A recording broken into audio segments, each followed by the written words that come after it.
11 ல இருந்து 13 வசனங்கள். Verses 11 to 13. முதலாவது பவுல் என்ன சொல்றாருன்னா, ஆண்டவர் உங்களுக்கு இவ்வளோ கிருபையை கொடுத்திருக்கிறது எதுக்காக அப்படின்னா உங்களுடைய வாழ்க்கையை மாற்றுவதற்காக இந்த கிருபையை கொடுத்திருக்கிறார். So first he says God has given immeasurable grace upon you so that you can change and transformed in your life. எபேசியர் 2ஆம் அதிகாரம் 8 ல இருந்து 10 வசனங்களையோ தீத்து 3ஆம் அதிகாரம் 5 ல இருந்து 8 வசனங்களை நாம் வாசிக்கிறப்போ ஒரு காரியம் வலுவாக பவுல் சொல்கிறார். நாம் நம்முடைய செயல்களினால் ரட்சிக்கப்படவில்லை, மாறாக கிறிஸ்து நமக்காக என்ன செய்தாரோ அதனால தான் நாம் ரட்சிக்கப்பட்டிருக்கிறோம் என்று சொல்கிறார். From the book of Ephesians chapter 2 and Titus chapter 3 we learned that we haven't got salvation by anything that we have done.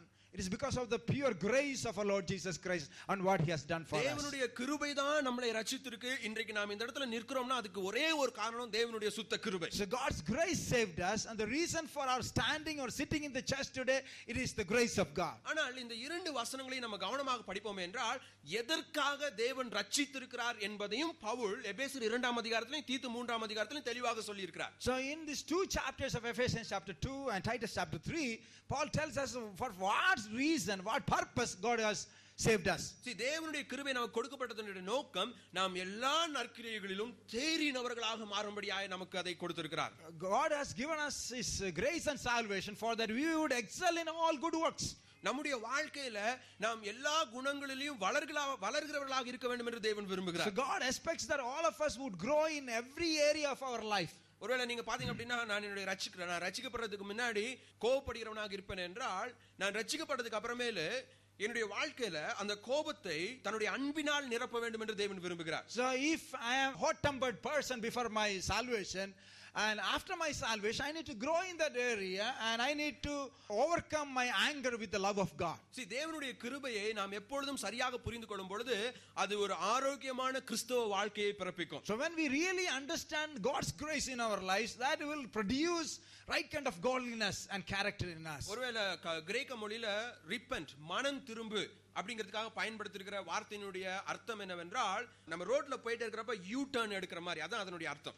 According to the classical language Greek, the word repent means you are going on one direction and repent means you are taking a U-turn and going in the opposite direction. பாருங்க, இப்போ நீங்க இங்க இருந்து கிருஷ்ணகிரிக்கு போயிட்டே இருக்கீங்க. கிருஷ்ணகிரிக்கு போற இடத்துல ஒரு யூ டர்ன் பண்ணீங்க அப்படின்னா திரும்ப நீங்க எந்த பக்கம் போயிட்டு இருப்பீங்க? ஒசூர் பக்கம் போயிட்டு இருப்போம். அதுதான் மனம் திரும்புதல் என்ற வார்த்தையினுடைய ஒரு அர்த்தமாக இருக்கிறது. Suppose you are going towards Krishnagiri and repentance means you are taking a U-turn and going towards the direction of Hosur. ஒருவேளை நீங்க நான் மனம் திரும்பிட்டேன் அப்படின்னு சொல்லிட்டு தொடர்ந்து கிருஷ்ணகிரி ரோட்ல போயிட்டே இருந்தீங்க அப்படின்னா அந்த மனம் திரும்புதல்ல எந்த அர்த்தமுமே இருக்காது. So if you are saying that I have repented but still you are going continue to pursue in the Krishnagiri road, there is no repentance in your life at all. இன்றைக்கு अनेक கிறிஸ்தவருடைய வாழ்க்கையில பாத்தீங்க அப்படினா வார்த்தையினால என்ன சொல்றாங்க? நாங்க கிறிஸ்தவர்களாயிட்டோம், நாங்க ஆண்டவருடைய கிருபையை உணர்ந்து கொண்டோம், இதெல்லாம் சொல்றாங்க. ஆனா அவங்களுடைய வாழ்க்கையில நம்ம பார்க்கறப்ப அந்த மனம் திரும்புதலுக்கு ஏற்ற கனி இல்லாமல் இருக்கிறது. So many Christians today boast saying that we have become Christian, we have repented, we got salvation, but looking at their life we don't find any fruit of repentance in their lives.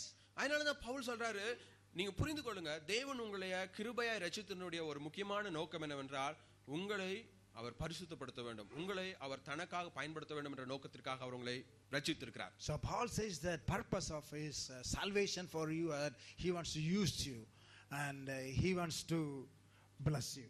அது மாத்திரம் இல்லாம பவுல் சொல்றாரு, நம்முடைய ஆண்டவராகிய இயேசு கிறிஸ்து திரும்ப வரப்போகிறாருங்கிற நம்பிக்கையை அந்த கிருபையின் உபதேசம் உங்களுக்குள்ளாக ஊற்றணும். And the second thing is that the grace of God, the message of grace would instill in your hearts that our Christ is coming very soon. ஒருவேளை நீங்க நினைச்சு பாருங்க, இன்னைக்கு ஆண்டவராகிய இயேசு கிறிஸ்து வந்தார் அப்படின்னா நம்மள எத்தனை பேர் அவரை சந்தோஷமா சந்திக்க ஆயத்தமாக இருக்கிறோம்? So suppose if Jesus is coming back today, this afternoon, how many of us will be able to meet him with joy and gladness? நீங்க நினைச்சு பாருங்க, எல்லா கணவன்மார்ட்டையும் ஆண்டவர் வந்து ஓகே மகனே உன்னுடைய குடும்பத்தை பத்தி நான் இப்ப விசாரிக்க போறேன் அப்படின்னு சொல்லி சொன்னாருன்னா எத்தனை பேர் சந்தோஷமா சொல்ல முடியும்? ஆண்டவரே நான் என்னுடைய மனைவியோட ரொம்ப சந்தோஷமா இருக்கேன், நான் குடும்பத்துல எல்லா பொறுப்பையும் நான் செஞ்சிருக்கேன் அப்படின்னு சொல்லி சொல்ல முடியும்? If the Christ is coming to you today and saying that husband, when I want to talk to you, I want to evaluate your work, will you be able to joyfully talk to Christ concerning the responsibility that you have been doing? ஒருவேளை பிள்ளைகள்ட்ட ஆண்டவர் கேட்கிறாரு, சின்ன பிள்ளைங்கள்ட்ட, ஏமா நான் உன்னை ஒரு நல்ல குடும்பத்துல வச்சேன், உங்க அப்பா அம்மாவுக்கு நீ நல்லா கீழ்ப்படிந்தே அப்படின்னு சொல்லி கேட்டா எத்தனை பேர் சந்தோஷமா சொல்ல முடியும்? ஆண்டவரே நான் எல்லா காரியத்திலும் எங்க அப்பா அம்மாவுக்கு கீழ்ப்படிந்தேன் அப்படின்னு சொல்லி.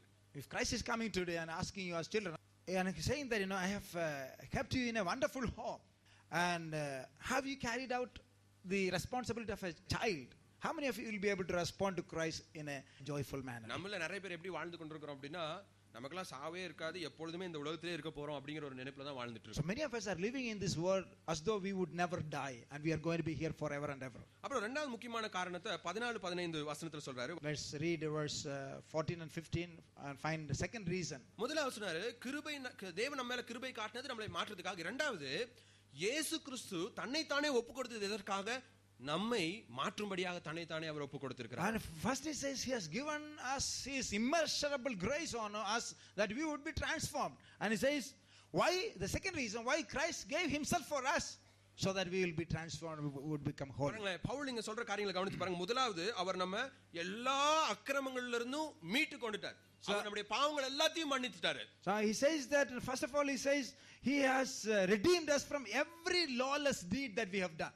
அது எதை குறிக்கும் என்றால், நான் என்னுடைய கடந்த காலத்துல செய்த பாவத்தையும் இப்ப நான் செய்கின்ற பாவத்தையும் இனி வரும் நாட்களில் நான் செய்ய போற பாவத்தையும் எல்லா பாவத்தையும் இயேசு கிறிஸ்து மன்னித்து விட்டார் என்று சொல்கிறார். So here he says that Christ through his death and he purchased redemption, forgiveness for us for our past, present and future sins. இரண்டாவது அவர் சொல்றாரு, இப்போ அவர் நம்மளைய தம்முடைய சொந்த ஜனமாக மாற்றி விட்டார் அப்படினு சொல்றாரு. And the second thing is that not only he bought us but he made us his own people, possession, his own possession. ஏன் எதுக்காக நம்மளை இப்படி செஞ்சாரு அப்படினு சொல்லி கேட்டிங்க அப்படினா, நம்ம எல்லாரும் பக்தி வைராக்கியம் உள்ளவர்களாய் அவருடைய காரியங்களிலே ஆர்வமாய் ஈடுபடும்படியாக நம்மை இப்படி செய்திருக்கிறார். So why he did all these things? So that we will become holy, purify ourselves and would involve in the work and ministry of Lord Jesus Christ. ஒருவேளை நீங்க பார்த்தீங்க அப்படினா, பரிசுத்தமான வாழ்க்கை, உண்மையான வாழ்க்கை என்பது கிறிஸ்தவர்கள் மேல விழுந்த ஒரு நிபந்தனை அல்ல, கிறிஸ்தவர்கள் செய்ய வேண்டிய ஒரு நன்றி கடனாக இருக்கிறது. A holy life is not a demand on Christian, but it is the love's response of every Christian. Pavul என்ன சொல்றார் அப்படினா, உன்னுடைய விசுவாசம் சரியா இருந்தா நிச்சயமா உன்னுடைய வாழ்க்கையும் சரியா இருக்கணும்.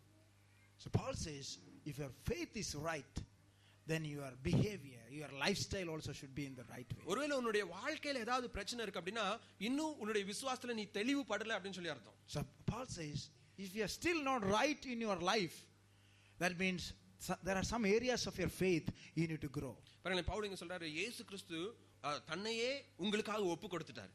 Here he says that Christ gave himself for you. இதுக்கு மேல இயேசு கிறிஸ்து உங்களுக்கு கொடுக்கணும்னு சொல்லி ஒண்ணுமே கிடையாது. Jesus has nothing else he kept that he did not give. He gave everything for us. இதை உணர்ந்து கொள்ளும் பொழுது ஒருவேளை பவுல் சொல்ற மாதிரி நம்மளும் சொல்லுவோம், இனி ஜீவிப்பது நான் அல்ல, கிறிஸ்துவே என்னில் ஜீவிக்கிறார் என்று. So when we really recognize and understand this, we would say it's no longer I live, but Christ lives in me. ஒருவேளை நம்ம ஆரோக்கியமான உபதேசம், ஆரோக்கியமான வாழ்வை பிறப்பிக்கும் என்ற தலைப்பிலே நாம் செய்திகளை So we கேட்டுக்கொண்டிருக்கிறோம். have been listening messages on the title saying that sound doctrines will produce sound behavior. Pavul சொல்றாரு, நீங்க பேசுறப்போ ஆரோக்கியமான உபதேசத்தை, கிறிஸ்துவை மையப்படுத்துகின்ற காரியங்களை நீங்க பேசுங்க அப்படின்னு சொல்லி சொல்றாரு. First he says you speak. When you speak things pertaining to God that will produce sound doctrine, sound faith in you. உங்களுடைய வாழ்க்கையை வாழ்றப்போ கிறிஸ்துவுக்கு முதலிடம் கொடுத்து வாழ வேண்டும் என்று சொல்கிறார். Second he says when you live priority, preeminence in your life for Christ. ஏன்? அதுக்கு என்ன காரணம்? அவருடைய கிருபை நமக்கு கொடுக்கப்பட்டது நம்முடைய வாழ்க்கையை மாற்றணும்ங்கிறதுக்காக தான். Why he gave his grace? He gave his grace for us to be transformed. இயேசு கிறிஸ்து தன்னையே நமக்காக அர்ப்பணித்ததோட காரணம் என்ன? நம்ம எல்லாத்தையும் பாவத்திலிருந்து சுத்திகரித்து பரிசுத்தமானவர்களாக மாற்ற வேண்டும் என்பதற்காக. Why Christ gave himself for us? So that he would redeem us and purify us from all things and make us mature in Christ. மறுபடியும் ஞாபகம் வச்சுக்கோங்க, நான் கிறிஸ்துவுக்காக உண்மையாக வாழணும் அப்படிங்கிறது என்மேல் விதிக்கப்பட்ட ஒரு நிபந்தனை அல்ல. நான் உண்மையாக கிறிஸ்து எனக்காக என்ன செஞ்சாருங்கிறத உணர்ந்து கொள்றப்ப அவருக்கு செலுத்துகின்ற நன்றி கடனாக என்னுடைய வாழ்க்கை இருக்கும். Please keep in your mind, a holy life is not a demand on any Christian, but is the response of God's love that is lavished upon us. Just imagine பண்ணி பாருங்களேன், நமக்கு மாசம் மாசம் சம்பளம் கொடுக்குற நம்முடைய முதலாளிகளை பிரியப்படுத்துறதுக்காக நம்ம எவ்வளவு கஷ்டப்படுறோம். Just imagine that how hard you work to please your master, your owner of your company, the salary who is giving to you every month. ஒருவேளை நீங்க நினைச்சு பாருங்க, நம்ம குடும்பத்துல இருக்கிறவங்க எல்லாம் சந்தோஷமா வச்சுக்கணும் அப்படிங்கிறதுக்காக நம்ம எவ்வளவு பிரயாசப்படுறோம். How hard we work so that we can keep all the people in our family happy. ஒருவேளை நாங்க உங்க வீட்டுக்கு ஹவுஸ் விசிட் வந்தோம்னா பாஸ்டர் நல்லா கவனிச்சுக்கணும் அப்படின்னு சொல்லி எவ்வளவு பேர் கஷ்டப்படுறீங்க இல்லையா? சாப்பாடு செய்யறது, டீ கொடுக்கறது, இல்ல எதுவும் கொடுக்க முடியலன்னா உங்களுடைய மனசுல எவ்வளவு வருத்தம் இருக்கு. Just imagine that when the pastor is coming, you how laboriously that you work, that you want to treat your pastor in the best way possible. ஏன் இதெல்லாம் நம்ம ஏன் செய்யறோம்? நிர்பந்தமா இல்ல, ஏன்னா அவங்க நமக்கு நன்மை செய்யறாங்க, அதனால அவங்களுக்கு திரும்ப ஏதாவது செய்யணுங்கிற ஒரு வாஞ்சையில நம்ம செய்யறோம். Why are we doing this? Is it out of compulsion? No. They are doing something good to us, and we feel that is our responsibility, and this is the expression of my love towards them. ஒருவேளை உலக மனிதர்களுக்கு நம்ம இவ்வளவு உண்மையுள்ளவர்களாக இருப்போமே என்றால் நம்முடைய ஆண்டவராகிய இயேசு கிறிஸ்துவுக்கு எவ்வளவு உண்மையுள்ளவர்களாக இருக்க வேண்டும். If we are so thankful and responsive towards the people who are around us, how much more we need to be responsible and responsive in love towards our God. அதனால தான் பவுல் சொல்றாரு, நீங்க ஒவ்வொருத்தரும் சத்தியத்தை கேட்கிறவர்களாக மாத்திரமல்ல, சத்தியத்தின்படி வாழ்வது மிகவும் அவசியமாக இருக்கு. So Paul says, so it's very important for not only to hear God's word but to practice God's word. ஒருவேளை அந்த கிருபையை தேவன் தாமே போதகர்களாகிய எங்களுக்கும் விசுவாசிகளாகிய உங்களுக்கும் திருச்சபையாகிய நமக்கும் கொடுப்பாராக. So it's our prayer that grace God would give to us as pastors and as you believers to reflect Christ and not only believe in the sound doctrines but to practice the sound doctrines in our daily life.